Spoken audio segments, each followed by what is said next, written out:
Assalamualaikum warahmatullahi wabarakatuh. Waalaikumsalam warahmatullahi Tapi wabarakatuh. pun Ya pun.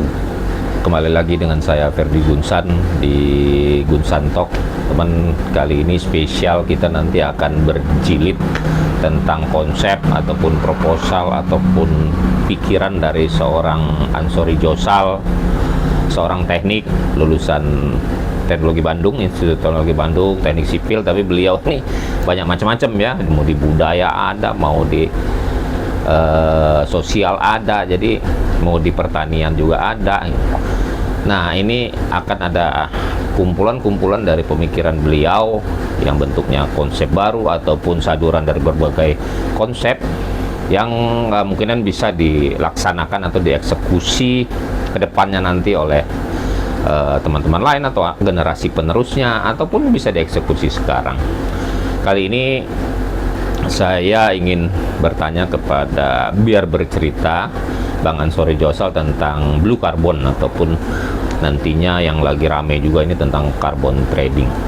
Mungkin bisa diceritakan dulu Bang tentang blue carbon ini seperti apa sih?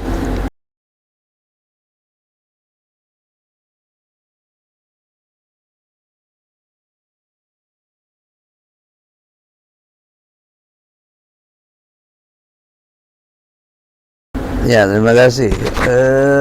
Kita sekarang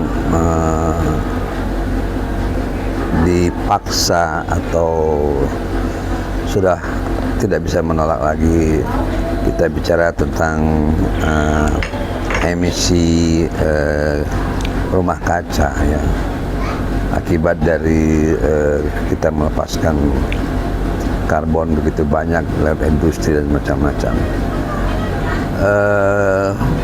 Kita semua khawatir memang bagaimana ini dibiarkan akan tidak menjamin kelangsungan kehidupan lebih jauh. Nah, sekarang dikenal yang namanya blue carbon economy atau blue economy. Menarik sekali karena ini menyangkut hal yang tadinya biasa-biasa saja. Kita sekarang memasuki satu masa kita harus sangat memperhatikan bagaimana mengurangi emisi Rumah kaca yang menjadi masalah bersama secara global. Secara umum, sebentar saya potong Bang, rumah kaca itu kalau orang umum itu apa sih, bisa dicontohkan rumah kaca itu? Apakah orang nanam tanaman gitu, ada kacanya gitu? Ya memang ini istilah yang sudah dianggap umum. Kalau kita belum pernah masuk rumah kaca memang nggak tahu, tapi kira-kira begini, refleksi dari sinar matahari katakanlah yang memasuki bumi itu tidak terlindungi terhadap kita karena adanya emisi karbon ini semacam melapisi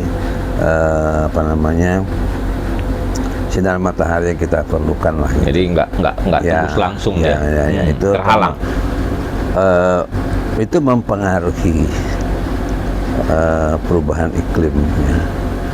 Baik itu pemanasan global atau naiknya permukaan air laut dan sebagainya. Dan itu satu kejadian yang kalau dibiarkan tidak bisa di reverse ya, ditarik gitu ya, dan itu sangat merugikan. Misalnya kalau air laut naik saja sekian puluh sentimeter, ada negara yang mungkin malahan tenggelam, negara-negara di Pasifik yang kebetulan pulaunya kecil dikelilingi oleh laut, atau kota-kota di pinggir pantai itu akan tenggelam, dan itu sebuah malapetaka. Saya kira begitu. Oke, bisa diteruskan lagi Bang cerita tentang blue carbon tadi yang bisa apa ya, Ya, kalau kita nggak selamatkan sekarang ya, ini. tentunya kita selalu mencari pemahaman baru atau jalan keluar mengatasi masalah-masalah ini secara bersama. Dicari satu pemahaman, misalnya bagaimana cara menyerap atau menyimpan kembali kelebihan karbon yang dilepas di udara. Di udara. Tadinya misalnya kita melihat bahwa dengan pepohonan hijau-hijauan kita akan menyerap karbon melalui fotosintesis pada daun-daunnya, sehingga kita berusaha menanam sebanyak mungkin pohon, dan kemudian kita perhitungkan sedemikian rupa sehingga diperlukan berapa keperluan kita untuk menyerap karbon pada situasi atau kondisi tertentu di tempat tertentu. Nah, sekarang ada pemahaman yang lebih membuka wawasan baru juga yang disebut sebagai blue carbon. Dulu kita bicara green economy, sekarang bicara blue economy. Ternyata ada hal-hal yang lain yang dapat melipat gandakan penyerapan karbon, tapi juga sejalan dengan kegiatan-kegiatan yang dapat meningkatkan kegiatan ekonomi, sehingga dia masuk dalam kelompok yang namanya blue economy. Misalnya, contohnya adalah penanaman mangrove. Sekilas kita menanam mangrove hanya menyerap karbon melalui mangrove saja, tetapi penanaman mangrove ini membangun ekosistem yang lebih baik di pantai, di offshore, sehingga mengembalikan atau membangun, Bang? Membangun. Tidak ada mengembalikan, manusia bisa mengembalikan ke yang lalu, tapi membuat lebih baik itu bisa, atau merencanakan dalam kondisi tertentu itu bisa. Jadi kita katakan untuk mangrove, misalnya kita memperbaiki, meningkatkan, bisa. Yang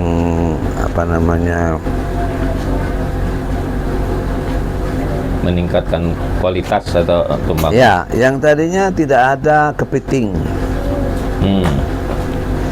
yang tadinya tidak ada keong atau udang. Di mangrove itu kan bisa hidup udang juga? Bisa, ya. Dia kemudian menjadi habitat kepiting kembali atau udang kembali, itu ya. Malahan lebih baik dari sebelumnya, bisa.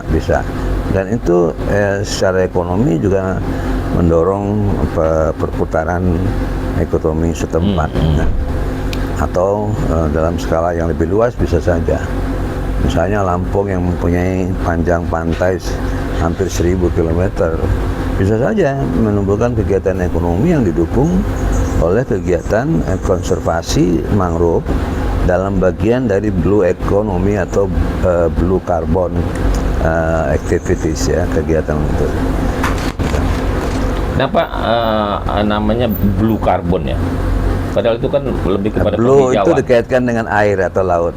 Oh. Ya, kalau kita katakan green carbon atau green economy, maka kita bicara hanya pohon-pohonan atau hutan.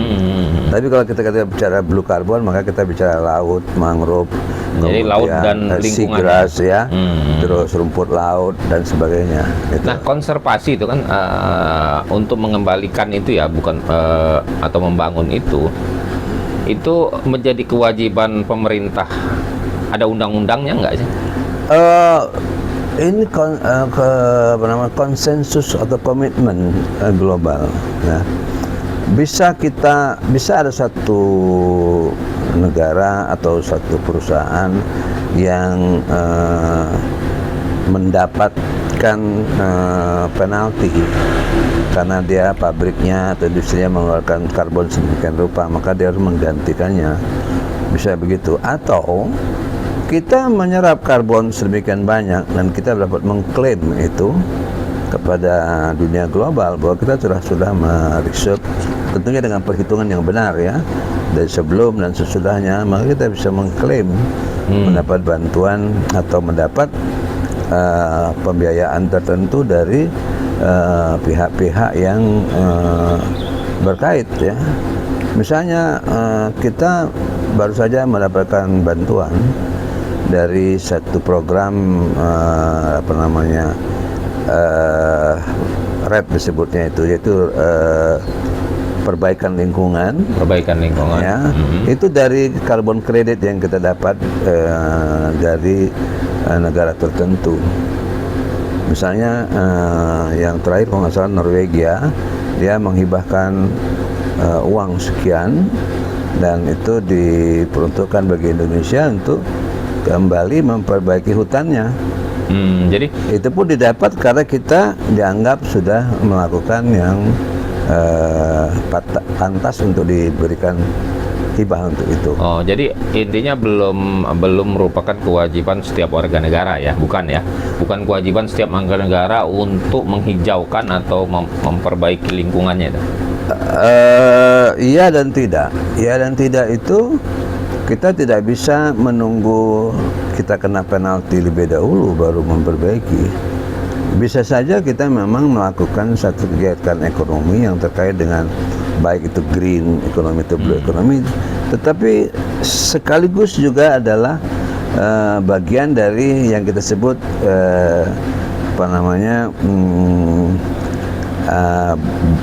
blue carbon activities atau blue economy ini. Bisa saja persoalannya apakah kita mengklaim atau tidak. Ya, jadi kalau tadi itu adalah dunia ya, global ya, jadi ya global dunia itu bahwa suatu industri atau pabrik yang mengeluarkan karbon ya, itu mempunyai kewajiban untuk mengkonservasi itu, bisa dia sendiri atau pihak ketiga, dan biayanya dari dia. Biayanya dari dia. Apakah itu yang dinamakan sebagai carbon trading? Ya. Carbon credit. Jadi dia bisa merencanakan, bisa juga dia merencanakan melakukan sendiri apa yang dia lakukan di tempat dia.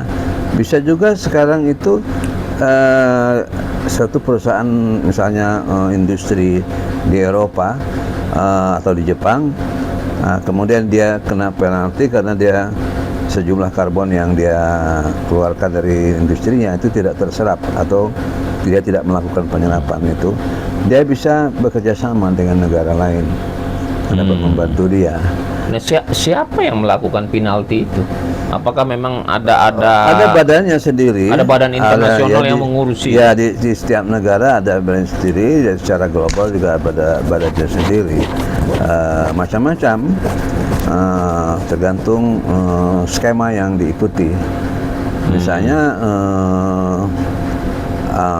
Jepang mengeluarkan yang namanya joint credit mechanism, jadi kerjasama dengan Indonesia. Dia tidak lakukan sendiri, misalnya kerjasama dengan Kementerian Kehutanan, kemudian kita akan melakukan program penanaman mangrove, itu kerjasama. Ada juga yang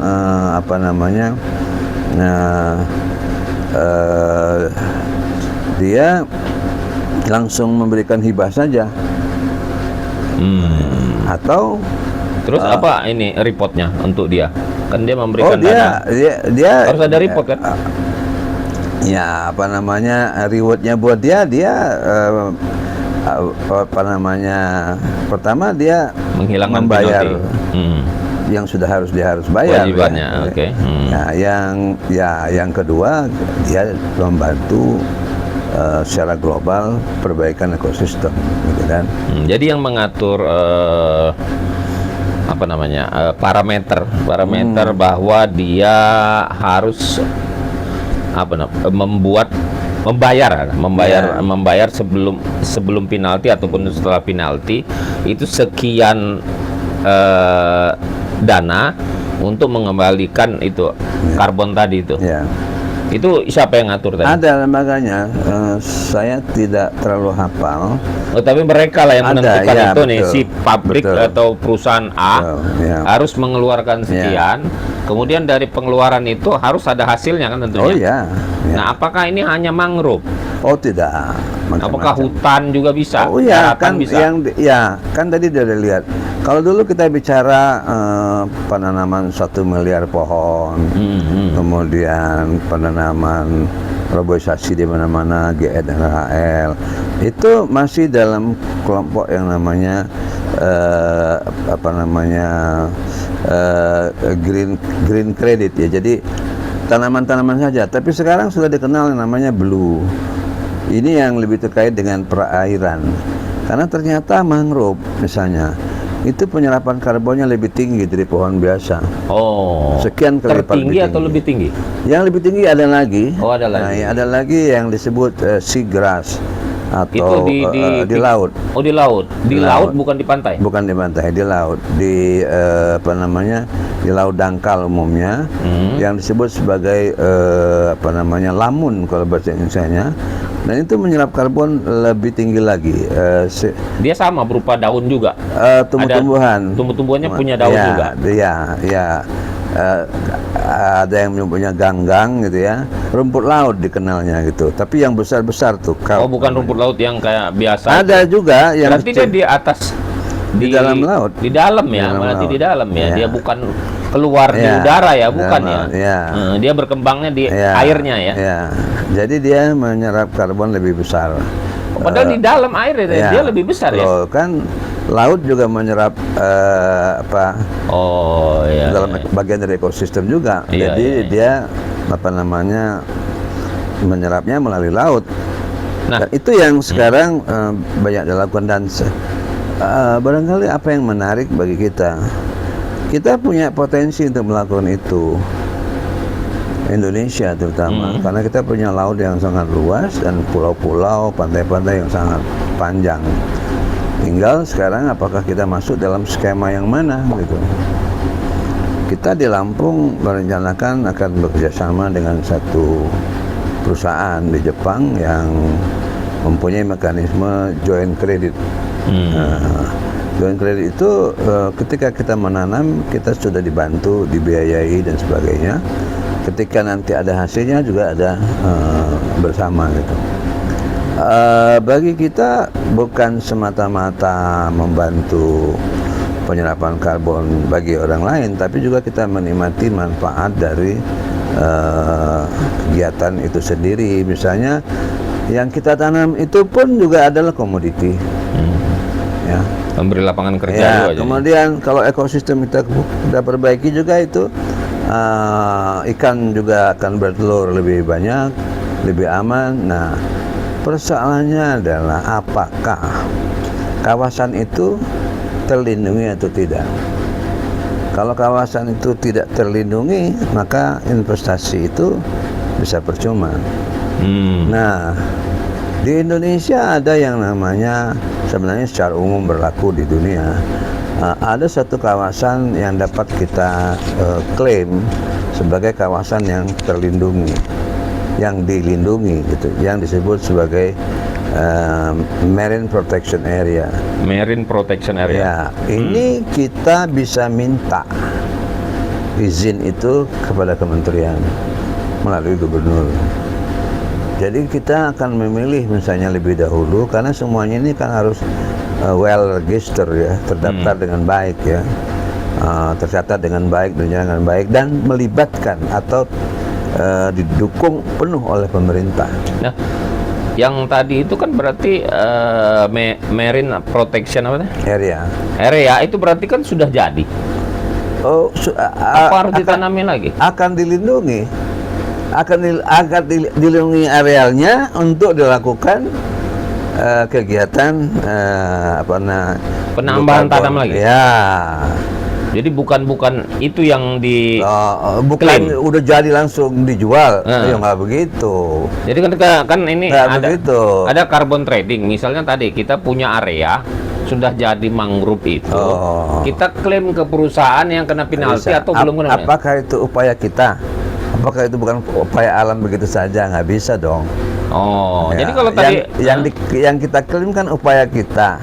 Kalau sudah ada ya nggak bisa, itu alam yang bikin. Oh, jadi maksudnya kalau Marine Protection Area tadi kita ajukan jadi tambahan penanaman baru berarti? Oh iya, kita lindungi dulu supaya dijamin oleh pemerintah itu terlindungi. Kalau enggak nanti kita tanemin, tahu-tahu dipakai untuk perikanan, dipakai untuk yang lain, itu percuma.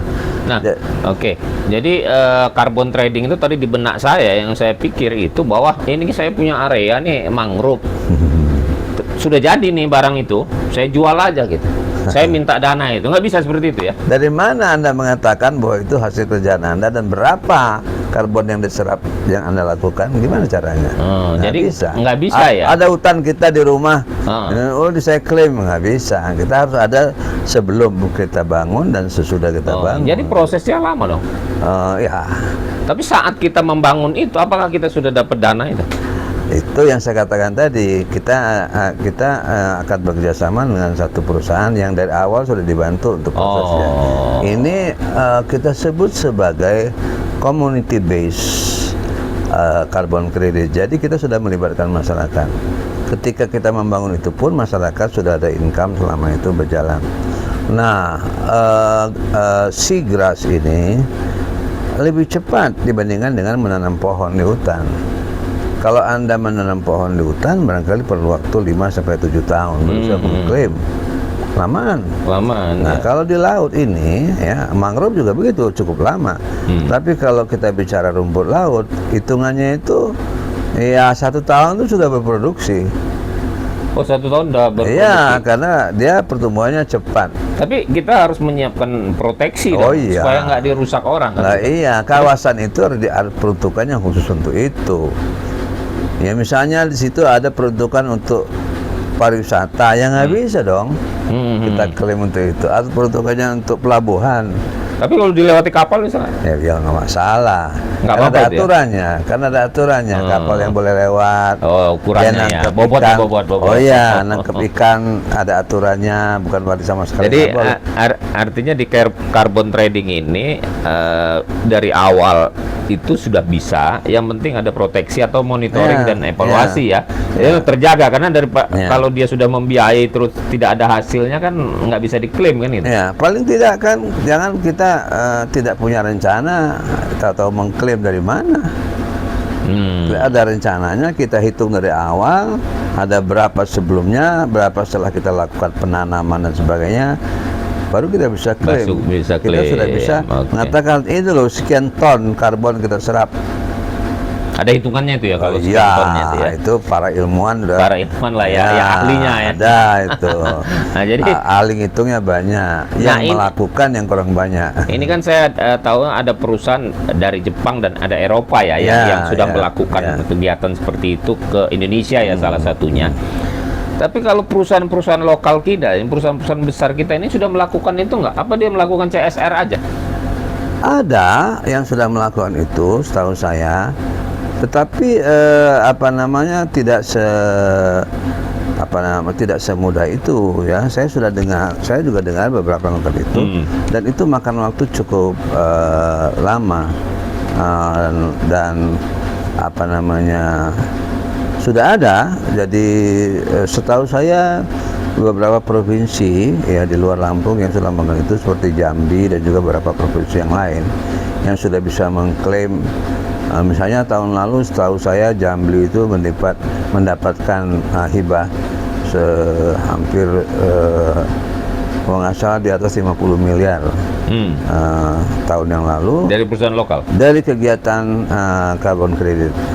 Ya, yang membayar dia RED namanya, melalui Kementerian Keuangan. Ya, melalui pemerintah. Pemerintah yang membayar. Ya pemerintah dibayar oleh pemerintah luar. Kemudian jadi bukan perusahaan lokalnya ya, bukan ya? Belum ya? Belum perusahaan lokal. Jadi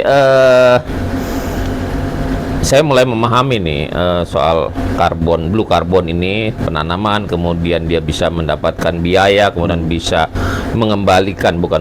memperbaiki ekosistem ya. Terus memberi lapangan kerja tentunya. Kalau orang mau menanam, mengembalikan ekosistem itu kan berarti ada yang kerja di situ, dan hasilnya bisa untuk ke depan dan mengurangi apa namanya tuh emisi karbon ya, sama dengan emisi karbon.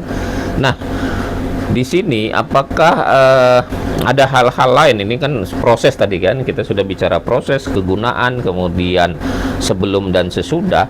Apakah ada hal-hal lain yang juga menjadi prasyarat dari blue carbon ini, Bang? Saya rasa yang harus menjadi pertanyaan justru apa manfaatnya buat kita. Itu harusnya menjadi pertanyaan sehingga dia menarik untuk dilakukan. Karena sekarang yang ingin saya sampaikan bahwa sekarang pemahaman kita lebih baik. Ternyata itu bagian dari kegiatan ekonomi yang disebut sebagai blue economy, gitu kan? Jadi menarik untuk ketika membangunnya pun kita sudah bisa di backup pendanaannya baik oleh pemerintah atau perusahaan tertentu selama proyek berjalan. Ketika dia berhasil pun masyarakat juga mendapatkan manfaatnya dengan membaiknya ekosistem yang dibangun. Iya. Ya kan? Seperti yang kita lakukan di Penet. Kuala Penet. Melalui Unila. Unila membangun yang namanya Lampung Mangrove Center. Di sana kita punya mangrove area yang sudah terbangun itu lebih kurang 700 hektar. Kita memang belum pernah mengklaim sebagai carbon credit, tetapi ekosistem di situ karena mangrove ini berkembang dengan baik, itu ekosistemnya membaik. Masyarakat nelayan di sana sudah punya penghasilan lain di samping nelayan biasa menangkap di laut, yaitu hasil dari dari akar-akar di mangrove, akar itu ada kepiting, ada kerang, terus udang-udang juga tambah banyak, ikan juga tambah banyak. Itu satu manfaat yang harusnya kita. Siapa yang menjaga 700 hektar itu? Siapa yang menjaga? Itu lembaganya dari kampus. Ada yang menjaga itu di sana? Ada. Jadi di sana ada jadi Unila membentuk satu lembaga namanya Lampung Mangrove Center, itu yang mengelolanya dan bekerja sama dengan masyarakat setempat. Kenapa itu nggak diklaim? Kan ada sebelumnya. Kita belum masuk ke sistem itu. Suatu saat barangkali kita bisa rencanakan misalnya penambahan lagi, tapi sementara kita tidak masuk. Kalau yang awal itu jadi nggak bisa diklaim lagi? Nggak bisa lagi ya? Bisa saja, tapi barangkali lebih rugi dan siapa belum tentu juga orang mau bayar. Iya. Gitu kan?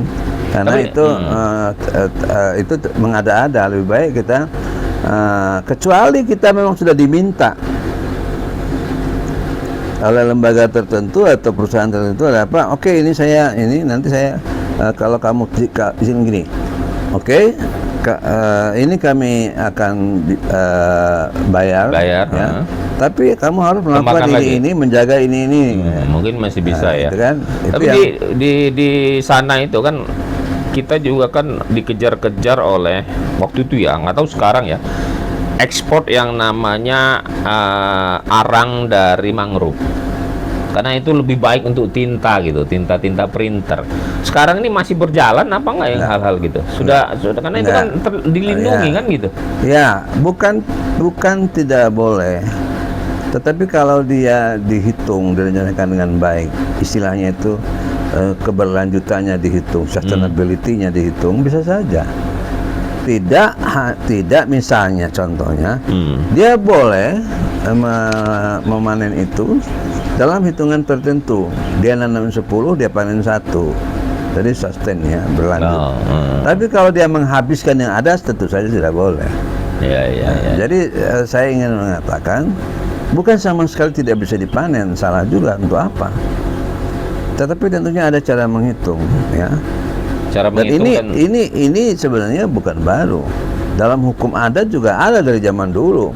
Kalau mau nebang satu pohon, Anda harus menanam dulu 10 pohon setahun sebelumnya. Iya. Gitu. Ya artinya kalau lingkon yang terdepan ya jangan ditebang yang terdepan, yang di dalam sedikit-sedikit masih boleh lah, supaya kalau yang di depan tambah abrasi kan dia. Iya. Kan bisa dihitung. Gitu. Nah, menurut Bang Ans nih ya, wilayah-wilayah yang berpotensi cepat untuk mangrove. Karena kalau saya lihat, kalau tadi itu lahannya di Lampung Timur, di Penet, itu kan daerah-daerah timur ya, yang memang pantainya tidak bersih. Karena dia lebih banyak lumpurnya di sana. Jadi kalau ke pantai lebih banyak lumpur, seperti Kuala Penet itu kan sering digali itu. Nah, tapi masuk terus lumpurnya. Apakah wilayah-wilayah itu yang cepat tumbuhnya dibandingkan dengan wilayah mana? Kalau kita Tanggamus ini barat ya. Nah, wilayah barat itu yang ombaknya besar, banyak tebing-tebing batu dengan wala penet. Atau Ya, ini Lampung Timur atau wilayah timur. setiap pantai mempunyai ekosistem tersendiri. Misalnya kita melihat justru bakau, baik itu pohon bakau ataupun api-api misalnya sangat cocok di pantai di sebelah timur. Nah, kalau panjang pantai kita ini sekitar 1000 km.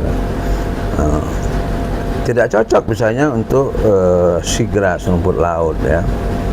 Tapi di Teluk Lampung, Teluk Semaka, pantai barat yang airnya kencang itu justru sangat cocok untuk seagrass.